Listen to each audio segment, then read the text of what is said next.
સોમનાથના પ્રભાસ તીર્થમાં સોમનાથ મહાદેવ મંદિરના 75મા સ્થાપના દિવસની ઉજવણી અંતર્ગત ભવ્ય પાલખી યાત્રાનું આયોજન કરવામાં આવ્યું।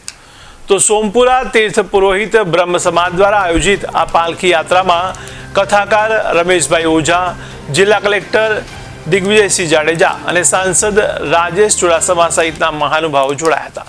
ત્યારે સમગ્ર કાર્યક્રમને સફળ બનાવવા સોમનાથ સોમપુરા તીર્થ પુરોહિત બ્રહ્મ સમાજના પ્રમુખ હેમલ ભટ્ટની આગેવાનીમાં સમાજની કારોબારી અને યુવકોએ ભારે જહેમત ઉઠાવી હતી।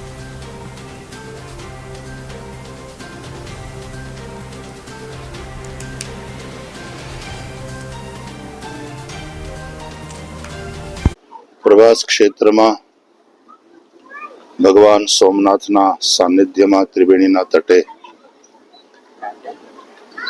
मां सरस्वती अने आ त्रिवेणी तीर्थनी आरती नो क्रम शुरू थयो छे। ए तीर्थ ने शोभे अने तीर्थ माटे अनिवार्य छे एवो क्रम छे।